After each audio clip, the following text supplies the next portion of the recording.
ನಮ್ಮ ದೇಶದ ರಾಜಕೀಯದ ಒಂದು ವ್ಯಾಘ್ರ ಮುಖ ಏನಂತೇಳಿ ನಿಮಗೆ ಹೇಳಲಿಕ್ಕೆ ಇಷ್ಟಪಡ್ತೇನೆ. ನೋಡಿ, ಪಾಕಿಸ್ತಾನದಿಂದ ಉಗ್ರರು ಬಂದರು, ದೇಶದಲ್ಲಿ ಅನೇಕ ಮಂದಿಯನ್ನು ಕೊಂದರು. ಬಹಳ ದುಃಖದ ವಿಷಯ. ಇಲ್ಲಿ ರಾಜಕೀಯದವರ ವ್ಯಾಘ್ರ ಮುಖ ಏನಂತೇಳಿದರೆ, ಇಲ್ಲಿ ದೇಶಕ್ಕೆ ಸಂಬಂಧಪಟ್ಟಂತಹ ಒಂದು ವಿಷಯ ಬಂದಾಗ ರಾಜಕೀಯ ಪಕ್ಷಗಳು ಒಟ್ಟಾಗುವುದಿಲ್ಲ. ಅಂದರೆ ಈಗ ಒಂದು ಆಡಳಿತ ಪಕ್ಷ ಏನೇ ಮಾಡಿದರೂ ಅದನ್ನು ವಿರೋಧ ಪಕ್ಷ ವಿರೋಧಿಸುವುದು, ಅಥವಾ ವಿರೋಧ ಪಕ್ಷ ಏನೇ ಸಲಹೆ ಕೊಟ್ಟರೂ ಅದನ್ನು ಆಡಳಿತ ಪಕ್ಷ ತೆಗೆದುಕೊಳ್ಳದೆ ತನ್ನ ಸ್ವಂತ ನಿರ್ಧಾರದಲ್ಲಿ ಹೋಗುವುದು, ಇಂಥದ್ದು ನಡೀತದೆ. ಬೇರೆ ವಿಷಯದಲ್ಲಿ ಸರಿ, ಆದರೆ ಇಲ್ಲಿ ದೇಶದ ಭದ್ರತೆಯ ವಿಷಯ ಬಂದಾಗ ಇಲ್ಲಿ ಒಬ್ಬರನ್ನೊಬ್ಬರು ಕಾಲೆಳೆಯುವುದು ಬಹಳ ವಿಪರ್ಯಾಸ. ಇವರ ವ್ಯಾಘ್ರ ಮುಖ ಅಂತ ಯಾಕೆ ಹೇಳ್ತೇನೆ ಅಂತ ಹೇಳಿದರೆ, ಇದು ಯಾವ ವಿಷಯದಲ್ಲಿ? ದೇಶದ ವಿಷಯದಲ್ಲಿ ಮಾತ್ರ. ಎಲ್ಲಿ ತನಕ ರಾಜಕೀಯದ ರಾಜಕಾರಣಿಗಳು ಸ್ವಾರ್ಥಿಗಳಂತೇಳಿದರೆ, ಯಾವುದೇ ಒಂದು ರಾಜಕಾರಣಿಯ ಮಗಳ ಮದುವೆ ಆಗಿರಲಿ, ಪ್ರತಿ ರಾಜಕೀಯ ಪಕ್ಷದವರು ಬರ್ತಾರೆ. ಯಾಕೆ ಹೇಳಿ? ಅದು ಒಂದು ರಾಜಕಾರಣಿಯ ಮಗನ ಮದುವೆ, ನಾವು ಪಕ್ಷ ಬಿಟ್ಟು ಎಲ್ಲ ಒಟ್ಟಾಗಿ ಬರ್ತಾ ಇದ್ದೇವೆ, ಅದು ನಮ್ಮ ಅನ್ಯೋನ್ಯತೆ ಅಂತ ತಿಳಿಸ್ತಾರೆ. ಒಳ್ಳೆ ವಿಷಯ, ಇದರ ಬಗ್ಗೆ ನಾವೆಂತ ಸಹ ಬೇಡದ್ದು ಹೇಳೋದಿಲ್ಲ. ಒಳ್ಳೆ ವಿಷಯದಲ್ಲಿ ಇದು ಮಾಡ್ತಿದ್ದೀರಾ.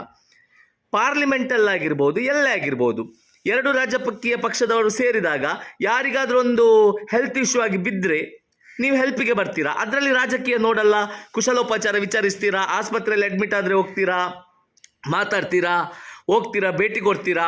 ರಾಜಕೀಯ ಬೇರೆ ಬದಿಗಿಡಿ, ಈಗ ಅವರ ಇದಕ್ಕೋಸ್ಕರ ಬಂದಿದ್ದೇವೆ ಅಂತ ಹೇಳ್ತೀರಾ. ಆದರೆ ಇಲ್ಲಿ ಪ್ರಶ್ನೆ ಏನಂತೇಳಿದರೆ, ಈ ರೀತಿ ನಿಮ್ಮ ರಾಜಕಾರಣಿಗಳ ವಿಷಯದಲ್ಲಿ ನಿಮಗೆ ಒಗ್ಗಟ್ಟಾಗುವುದು ದೇಶದ ವಿಷಯದಲ್ಲಿ ನಿಮಗೆ ಯಾಕೆ ಆಗ್ತಾ ಇಲ್ಲ? ಜನರು ಸ್ವಲ್ಪ ಯೋಚಿಸ್ಕೋಬೇಕು. ಅಂದರೆ ಈ ರಾಜಕಾರಣಿಯ ಮಗಳ ಮದುವೆ ಆದ ಕೂಡಲೇ ಅವನು ಕಾಂಗ್ರೆಸ್ ಅಂತಲೂ ಬರಲ್ಲ, BJP ಅಂತಲೂ ಬರಲ್ಲ, JDS ಅಂತಲೂ ಬರಲ್ಲ.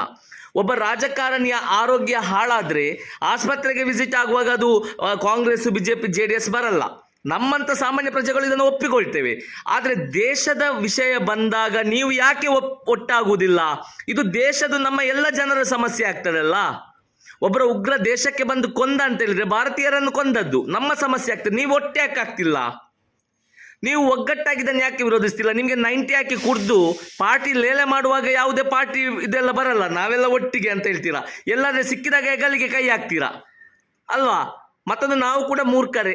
ಯಾಕಂದರೆ ಪಕ್ಷ ಅಂತ ಹೇಳ್ಕೊಂಡು ನಾವು ಸೇರುವುದಷ್ಟೇ.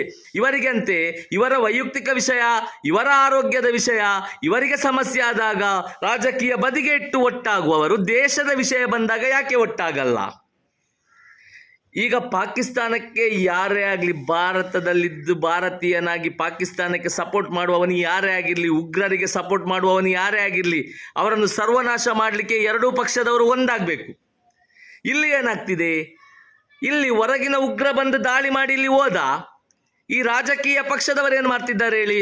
ಒಬ್ಬರು ಒಂದು ಧರ್ಮ ಇನ್ನೊಂದು ಧರ್ಮ ಅಂತೇಳಿ ನಮ್ಮ ದೇಶದ ಒಳಗೆ ಮತ್ತೆ ಗಲಭೆಗಳು. ಒಬ್ಬರನ್ನು ಇನ್ನೊಬ್ರು ಕೊಲ್ಲುವುದು, ಇನ್ನೊಬ್ಬರನ್ನು ಒಬ್ರು ಕೊಲ್ಲುವುದು, ಸಾಯುವುದು ಭಾರತ ದೇಶದವರೇ. ಯಾರು? ನಮ್ಮಂಥವರು. ಈ ರಾಜಕಾರಣಿಗಳು ಸಾಯ್ತಾರಾ? ಈ ಉಗ್ರರ ದಾಳಿ, ಆ ದಾಳಿ, ಈ ದಾಳಿ ಅಥವಾ ಈ ಗಲಭೆಗಳಲ್ಲಿ ರಾಜಕೀಯದವರು ಸಾಯ್ತಾರಾ? ಅವರ ಮಕ್ಕಳು ಸಾಯ್ತಾರಾ? ಅವರು ಸಾಯುವುದಿಲ್ಲ, ಅವರು ಸುಭದ್ರವಾಗಿದ್ದಾರೆ. ಇಲ್ಲಿ ಸಮಸ್ಯೆ ಯಾರು ಅನುಭವಿಸುವುದು? ನಮ್ಮಂಥವರು. ನಮಗಾಗಿ ಇವರು ಒಟ್ಟಾಗಲ್ಲ. ಅದೇ ಇವರ ವೈಯಕ್ತಿಕ ವಿಷಯ ಆದ ಕೂಡಲೇ ಒಟ್ಟಾಗ್ತಾರೆ, ಕುಡಿದು ಪಾರ್ಟಿ ಮಾಡ್ತಾರೆ, ಅಥವಾ ಇವರಿಗೆ ವೈಯಕ್ತಿಕವಾಗಿ ಆರೋಗ್ಯ ಸಮಸ್ಯೆ ಇದ್ದಾಗ ಅದಕ್ಕೆಲ್ಲ ಸ್ಪಂದಿಸ್ತಾರೆ. ನೋಡ್ಬೋದು ನೀವು, ಯಾವುದಾದ್ರು ವಿರೋಧ ಪಕ್ಷದ ನಾಯಕನಿಗೆ ಏನಾದ್ರು ಹೆಲ್ತ್ ಪ್ರಾಬ್ಲಮ್ ಆದರೆ ಅದಕ್ಕೆ ಬೇಕಾದ ವ್ಯವಸ್ಥೆ ಎಲ್ಲ ರಬರಬರ ಮಾಡಿ ಕಳಿಸ್ತಾರೆ. ಒಳ್ಳೆಯ ವಿಷಯವೇ. ಆದರೆ ದೇಶದ ಭದ್ರತೆಗೆ ಈ ರೀತಿ ಸಮಸ್ಯೆ ಆದಾಗ, ದೇಶಕ್ಕೆ ಈ ರೀತಿ ಆಪತ್ತಾದಾಗ ಯಾಕೆ ಆಗ್ತಿಲ್ಲ? ಅಂದರೆ ಜನರು ಸಾಯಲಿ ಅಂತವ ನಿಮ್ಮ ಉದ್ದೇಶ? ಇದು ರಾಜಕೀಯದ ವ್ಯಾಘ್ರ ಮುಖ ಅಂತ ನಾನು ಹೇಳ್ತಾ ಇದ್ದೇನೆ.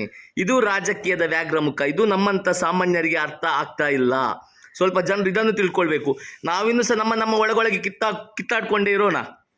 ಒಂದೇ ಹೇಳುದು, ಭಾರತ ದೇಶದಲ್ಲಿ ಇದ್ದು ಉಗ್ರರಿಗೆ ಸಪೋರ್ಟ್ ಮಾಡೋದಾಗಿರ್ಬೋದು, ಪಾಕಿಸ್ತಾನಕ್ಕೆ ಸಪೋರ್ಟ್ ಮಾಡಿರೋದಾಗಿರ್ಬೋದು, ಅಥವಾ ದೇಶವನ್ನು ಯಾರೊಬ್ಳು ಮೊನ್ನೆ ಒಂದು ನಾಯಿ ಬೊಗಳ್ತಾ ಇದ್ಲು, ಯಾರು ಗೊತ್ತಿಲ್ಲ, ಯಾವುದೊಂದು ನಾಯಿ ಬೊಗಳ್ತಿತ್ತಂತೆ, ಭಾರತ ದೇಶ ಸೇಫ್ ಇಲ್ಲ ಅಂತ.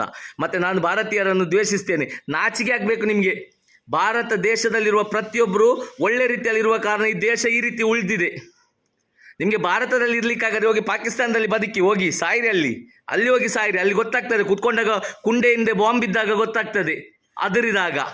ಅಲ್ಲಿ ತನಕ ನಿಮಗೆ ಭದ್ರತೆ ಇಲ್ಲಿ ಭಾರತ ದೇಶದ ಇದು ಗೊತ್ತಾಗಲ್ಲ. ಇಲ್ಲಿ ರಾಜಕಾರಣಿಗಳೇ ಹಾಳು ಮಾಡಿದ್ದು. ಸೊ ಹೇಳುವುದಿಷ್ಟೇ, ನಿಮ್ಮ ನಿಮ್ಮ ಕುಟುಂಬದ ವಿಷಯದಲ್ಲಿ ನಿಮ್ಮ ಸ್ವಾರ್ಥಕ್ಕೆ ನೀವು ಒಂದಾಗುವವರು ದೇಶದ ವಿಷಯದಲ್ಲಿ ಕೂಡ ಒಂದಾಗಿ, ದೇಶದ ವಿಷಯದಲ್ಲಿ ಒಂದಾಗಿ ಉಗ್ರರನ್ನು, ವಿದೇಶದಲ್ಲಿರುವ ಉಗ್ರರು, ಪಾಕಿಸ್ತಾನ ಅಲ್ಲಿರುವ ಉಗ್ರರನ್ನು ಬಿಟ್ಟು ಇಲ್ಲಿ ದೇಶದಲ್ಲಿ ಕೆಲವಿದ್ದಾರೆ, ದೇಶದ ಒಳಗೆ ದೇಶಕ್ಕೆ ಆಪತ್ತಾಗಿರುವ ಉಗ್ರರಿದ್ದಾರೆ. ಇವರನ್ನು ದಮನ ಮಾಡುವ ಕಡೆಗೆ ಗಮನ ಕೊಡಿ. ಯುದ್ಧ ಮಾಡಿದರೆ ನಾಳೆ ದೇಶ ಪುನಃ ಹಿಂದೆ ಹೋಗ್ತದೆ. ಅದಕ್ಕಿಂತ ಮುಂಚೆ ಫಸ್ಟ್ ದೇಶದ ಒಳಗೆ ಇರುವ ಉಗ್ರರಿದ್ದಾರಲ್ಲ, ಇಲ್ಲಿ ಇದ್ದು ಪಾಕಿಸ್ತಾನಕ್ಕೆ ಸಪೋರ್ಟ್ ಮಾಡುವವರು, ಇಲ್ಲಿ ಇದ್ದು ಪಾಕಿಸ್ತಾನದ ಉಗ್ರರನ್ನು ಇಲ್ಲಿ ತರಿಸುವವರು ಯಾರಿದ್ದಾರೆ? ಯಾರೇ ಆಗಿರಲಿ ಪ್ರತಿಯೊಬ್ಬರು ಭಾರತೀಯರನ್ನು ವಿರೋಧಿಸಬೇಕು ಅದನ್ನು, ಮತ್ತು ಅವರನ್ನು ಒಳಗಾಕುವಂಥ ಕ್ರಮವನ್ನು ಸರ್ಕಾರ ಮಾಡಬೇಕು.